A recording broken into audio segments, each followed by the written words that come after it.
Hello and welcome to Cornish Walking Trails. Today we're at Sennen Cove.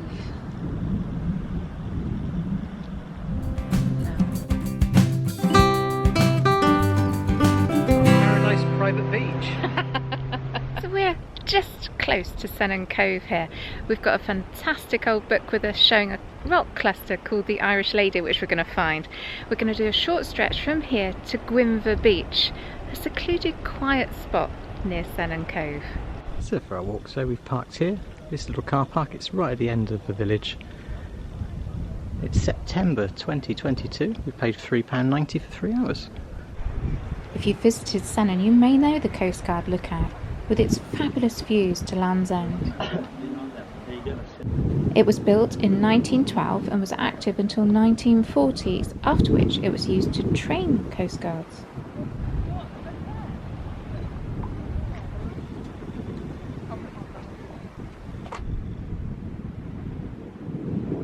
This stretch of cliff is called Pedamendu, or the headland of Black Rock. We were flicking through this book last night. It's called A Week at the Land's End by Blight. It was written in 1876. And as we were flicking through, we came across this plate. It's a cluster of rocks called the Irish Lady, and we wanted to find it. It's down near Sennen. And if you look over there,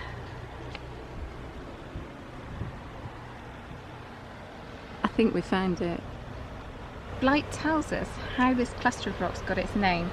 He says the legend is that a wreck having happened there, of all the souls that were on board, only a lady was seen clinging to this rock. It was later found out that the ship belonged to Ireland, hence the name the Irish Lady. It suggested also that the rock derives its name from its graceful form, for by the aid of a little imagination it may appear to the spectator not unlike a lady in a long black robe advancing into the sea.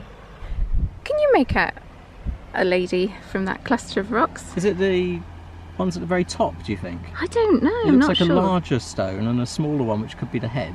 Okay. So yeah, I suppose it could look like a figure, especially if it was quite misty and eerie out there. Yeah. But to my mind, it looks like a penguin. Yeah, I can see that. I kind of see it differently to you though, because I see that top cluster as if it's like a headdress or something, and then it sweeps down the back as if that's her hair. Oh, okay. And then the front of her face would be looking out to sea, coming down to her shoulders, and maybe an arm poking out the water. It's a lovely story though. We'll have to have another look at the image and see how Blight drew it. Oh yeah. And I wonder if it's viewed more from the sea, where it looks a bit more like a person. Yeah. On the other side there's a happy smiley face. Emoji style. Yeah. So this is Blight's image. He's definitely down lower when he's drawn that, hasn't he? A lot of these I believe were from memory anyway, weren't they? Well, yeah. But he certainly captured the rock cluster very well.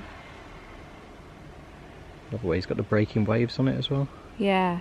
So Blight goes on to say that the fishermen of the locality say that the ghost of the drowned lady with a rose in her mouth is still often seen on the rock. Fishermen are very superstitious, and though frequently at sea by night and fearlessly braving the most terrible storms, yet they have a dread of walking about the land at night, especially along the shore where wrecks have happened. The ghosts of the drowned, they believe, to haunt these spots. There is a superstition connected with the coast that when a person is drowned, his voice may afterwards be heard during storms, hailing his own name. And a legend has been told in verse of a girl whose lover had thus perished. Her gaze is where the weltering waves thunder along the trembling strand. She heeds not how the mad storm raves. Her lover's voice comes to the land. So she's so desperate to hear him, she comes out in all weathers, no matter what.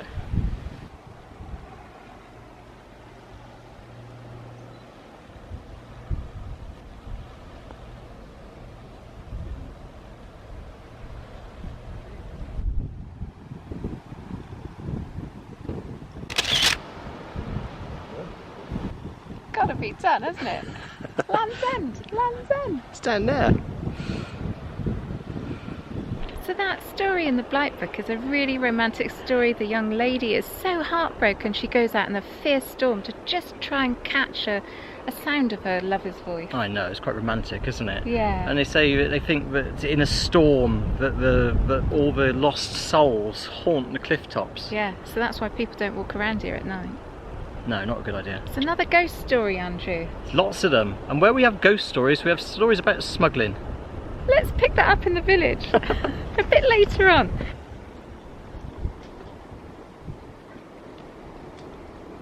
Sennen is full of beautiful traditional cottages. Many of them are thatched. Once the homes of fishermen, most are now holiday homes. Beautiful cottages here, isn't it? I love this one. It's a thatched one here. So pretty. Do you know this used to be owned by Mr. Tripp? How do you know that? Well, look, see what it's called.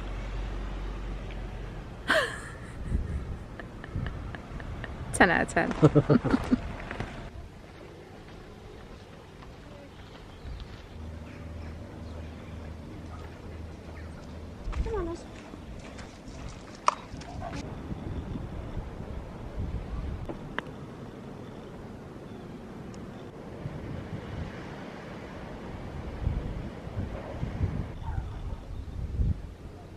Earlier in the year we had Storm Eunice that ripped through Cornwall and the rest of the UK, and it took the roof clean off the RNLI lifeboat station. It was lying in the road, all back on, repaired. Must have been done very quickly. This always sums up Sennen Cove to me. You've got the old thatched cottage, the roundhouse, which I'm assuming was once the capstan, housed the capstan to drag the boats up. And look at that old quay.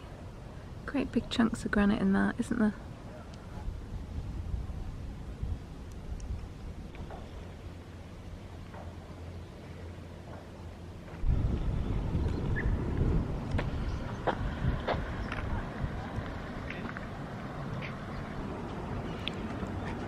This is a lovely little book, sir. It's called West Cornwall Smugglers' Pubs by Terry Townsend. This one covers St Ives to Falmouth. Yeah. But we're outside the moment the old Success Inn, that's what it's now called. But look at the original photo from 1922 there. It's a thatched pub. It's got the Success Inn written over the top. Oh, okay. That actually doesn't look anything like the building behind you. It's been enlarged lots. I think in the 1920s it was turned into a hotel. Okay. Let's have a look at the old photo. So there's the old photo, and behind is the current building. And I think the only thing behind the tribute flag is a chimney. Yes. That I can recognise. Yeah, so that would have been there. Yes. With the old thatched roof. Yes. So it says that this pub dates back to 1691, and there is a date stone which is inside in part of the old part of the building. I know you've just been in to find that. You just told me it's up by the loos. It is. It's going to get you to go to the loo.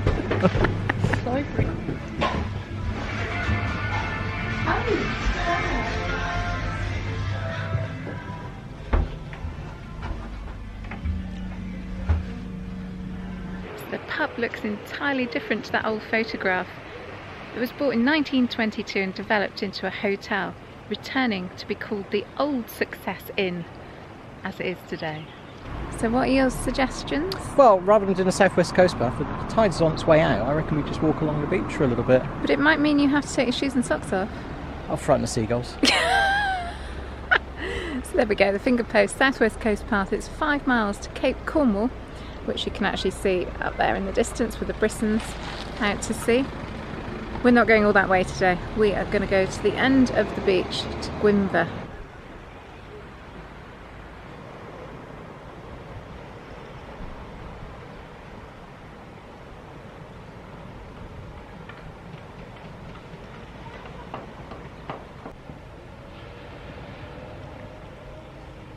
Andrew, what are they? They look like pipes, don't they? Can you see yes, them here? Yeah. Come on down. Let's look at this. But they're not pipes. They're not, are they? They are cables. Yes. Yes, a very early form of Atlantic laid cables, telegraph pole cables, weren't they? Telecommunications is the word you're looking for. Yes, yeah. Oh wow, oh, wow. We didn't expect to see them. We weren't going to mention it, were we? No. But look, revealed themselves a bit further up here as well. Oh yeah, you clearly make them out, can't you? Yeah. Similar to Porthcurno, isn't it? Yeah. Gosh, they do look like pipes though, don't they? Do you think they're still in like operation? You can clearly see the markings of the cabling. Yeah, you can. Wow, do you think there's anything going through them at the moment? Text messages and voicemails and no, satellite now, isn't it? Anyway, when are you taking your shoes and socks off? I'm still right for a minute. Okay, I'm filming your feet because there's a big puddle. Oh, you can get round it. Oh, if I'd known that, I wouldn't have taken mine off.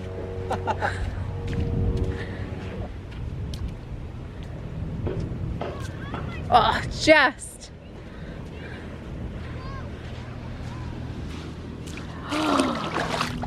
Oh, it's cold. So the reason I wanted to bring you onto the beach, Sarah, Yeah. it's a gorgeous beach as well, isn't it? So it's actually, it's spelt as White Sand Bay, and we're always criticised sometimes because we say things wrong. So I don't know if it's White Sand Bay or Whit Sand Bay, and I'm sure people will know, and I'm sure they'll put it in the comments, but we're covering both angles here. It'd be great to know though. It would, wouldn't it? Yeah. But the reason I wanted to bring you down here is behind you is the pub, which we just had a look in, which is the Old Success Inn. Yeah. And there is a story about the previous owner of the pub. Oh, okay. And the guy that owned the land here, and it's to do with smuggling. So as we're walking along the beach, I'll tell you that. Okay.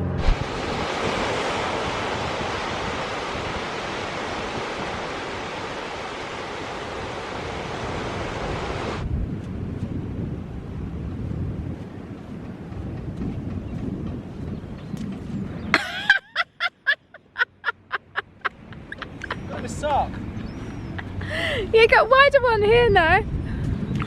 He's gonna have to take them off. They're gonna be so wet soon.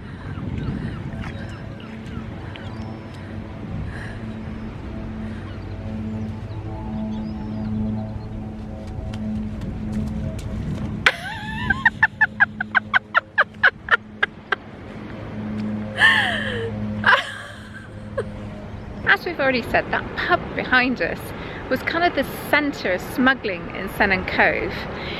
The boats were washed up on the beach, the contraband was on board of them, and I think you've got a story about a Christopher Pollard who ruled this area in terms of smuggling. Yes, you're looking at 1805, and there was a huge commotion on this beach because an illegal shipment of contraband had been landed here, and it was a huge amount. They were trying to protect it from the excise men who had come to basically arrest them and arrest all the goods. So there was a bit of a riot going on. Yeah, so it's recorded there were 300 to 400 locals were protecting the contraband on the beach. What was it? It was a huge brandy? amount. Yeah, it was 1,000 gallons of brandy, 1,000 gallons of rum, 1,000 gallons of Geneva. I don't even know what Geneva is. And loads of tobacco. And 500 pounds of tobacco. And as I said, it was this Christopher Pollard. He owned the land here, he controlled the pub, he controlled all the smuggling in this area, and they arrested him. Did he get away with it? Well, he was tried, he was prosecuted for it, and there's no record of whether he was convicted or not, but it's believed that he got away with it. I bet he got away with it. I bet he did. And that's because a Cornish jury would never convict a smuggler. They would never convict a smuggler, that's right. No, because they were obviously taking a chunk of the contraband for themselves, and they wanted to buy it at cheaper prices than the government taxes were making the retail price. Yeah, so you know, you come down here, lovely day on the beach these days, but yeah, you know, over 200 years ago the scene here was completely different. And there's another little verse or a little section, a paragraph we'd like to read out about that. Ooh. We have this book with us called Nooks and Corners of Cornwall, and it's by C.A. Dawson Scott. She was actually a lady called Catherine Amy, and she visited here at Whitsand Bay. So she's describing how this is an unprotected beach, and she says there's neither lighthouses nor lightships on these rocks when Athelstane landed at Whitsand Bay on his return from the conquered Scillies. Even now, it is an ugly bit of water to traverse, and it must have been worse then. He was probably glad to see the great stretch of white sand, with Sennen Cove lying in the midst thereof like an emerald set in silver. Later the bay acquired a bad reputation. So far from the madding crowd, so secret and so storm-laden, It gave evildoers a sense of security. Who would dare to venture after them among those rocks and clefts? Corsairs, pirates, smugglers, each in turn made use of the white beach. Thither came Perkin Warbeck in 1497 with his 4 little barks and 60 men. Thither came John Lackland when seeking to dispossess his trusting brother of the realm. So there's 2 potential kings involved landing here in the history of this beach. Perkin Warbeck was a pretender to the throne in the reign of Henry VII in 1497. He is believed that he could have been one of the princes locked in the tower by Richard III. And the other person mentioned here, John Lackland, goes back even further to the reign of Richard I. It was John, his brother, from the era of Robin Hood. Can you imagine that? All those years ago, here in Cornwall. And it's partly because it was so easy to land here.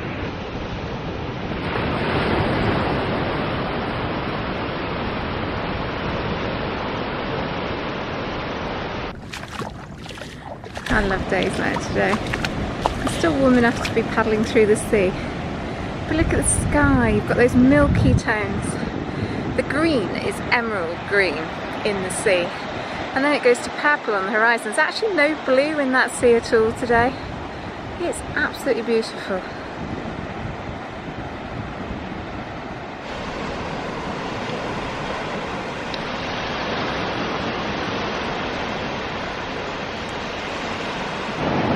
There's not a lot of surf today, but there's just enough, isn't there, to learn on and to play in. And the more experienced guys are up here, aren't they? Catching the bigger waves. I still think plank balancing is a better name than surfing. It would be for you, wouldn't it? Plank on a plank. Yeah. Yeah, did a good job.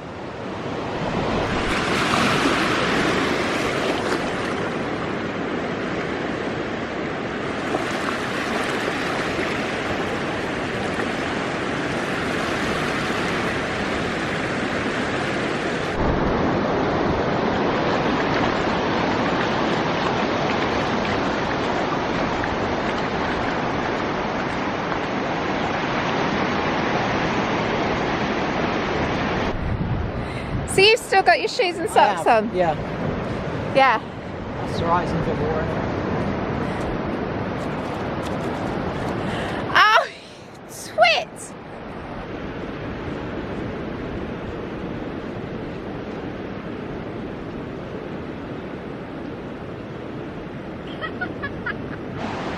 I've got wet feet.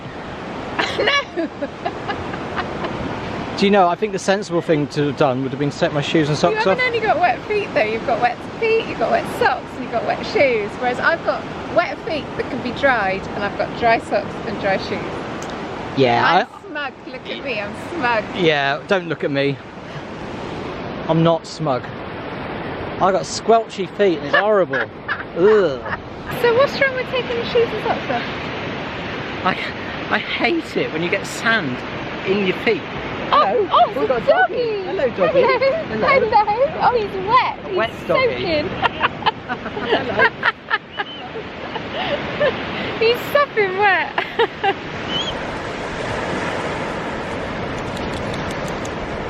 This is Gwynfor Beach. So at the end of the cove, really. Only joined up at low tide. There is a set of, well, it's a footpath going up to that house. I don't know if I've got it in shot actually. I'll turn around and show you properly. It goes up to a farm where you can park if it's high tide. You can still access the beach, although it does get quite small. Lovely place. A bit more secluded than Sennen.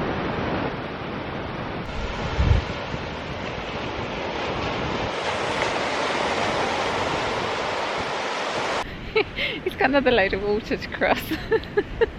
What are you going to do this time, Andrew? Oh!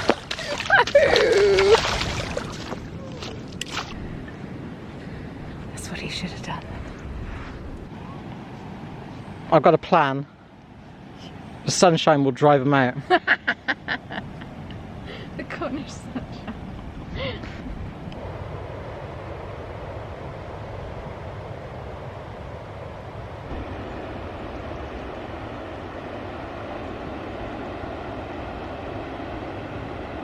So we're going to pick up the southwest coast path back towards Sennen Cove, which might seem a bit daft, but you kind of get a different perspective. It's always nice when you can walk along a long beach and then come back along a coast path. You get a different view of it, don't you? Tide's coming in anyway, isn't it? So it won't be accessible much longer. So we've probably taken the sensible decision, if somewhat boring. Oh no, you've got wet feet anyway. Really sensible. Yeah.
The other dude literally comes and packs it away, puts them in the bin. Yeah. Very nice. Very nice.